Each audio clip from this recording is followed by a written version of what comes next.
Si tu vends les sacs à main, ne te limite pas à être vendeuse de sacs à main. Si tu vends les sandales, ne te limite pas à être une simple vendeuse de sandales. Si tu coiffes par exemple, ne te limite pas à être une simple coiffeuse. Il faut avoir la vision. Travaille de telle sorte que on t'invite dans des panels.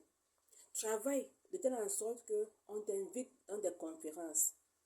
On te paie ton ticket. On te paie ton hébergement. Travaille de telle sorte que on t'invite sur les plateformes, dans les chaînes de télévision pour partager ton expertise. Tu mérites mieux. Je vous ai dit ici qu'on ne vend pas parce qu'on a faim. On vend parce qu'on a une vision. On vend parce qu'on a un objectif. On vend parce qu'on a une destinée. En fait, on vend par mission. Donc, ne te limite pas aux 2500. Ne te limite pas aux 1500 que tu as. Cherche plus. Cherche mieux. Because you deserve it. Prends du temps. Ça veut dire quoi? Si tu ne vends pas aujourd'hui, si tu ne vends pas demain, si tu ne vends pas après-demain, ne te dérange pas. Ne te décourage pas.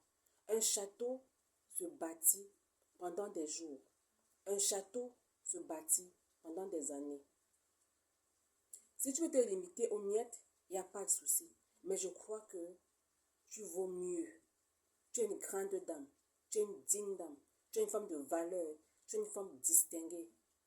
On doit te respecter. Et tout dépend de comment est-ce que tu te positionnes. Ne supplie pas des petites ventes. Vois loin. Ne te limite pas à la longueur du bout de ton nez. Mais travaille à bâtir une renommée. Travaille à être la référence dans ton domaine. Ça demande que tu oublies des petits clients. Ça demande que tu oublies des clients là qui te cassent la tête. Mais que tu restes focus, tu restes concentré sur ce qu'il y a de mieux, sur ton avenir. Parce que tu dois travailler à laisser un héritage. Imagine que tu n'es pas là aujourd'hui. Comment feront tes enfants? Comment fera ta progéniture? Comment fera ta descendance? Ce que tu as vécu, tu dois tout faire. Si ton passé n'était pas bien, pour améliorer le passé de tes enfants. Ça demande du travail, que tu te mettes à part. Que tu ne travailles pas comme la foule, que tu ne travailles pas comme la masse, mais que tu travailles en te distinguant.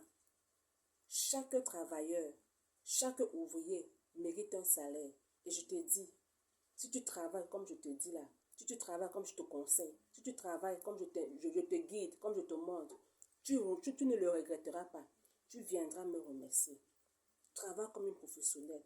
Travaille comme une personne acharnée qui sait où elle va, qui connaît où est-ce que la vie l'amène, qui dirige sa vie et non qui subit la vie.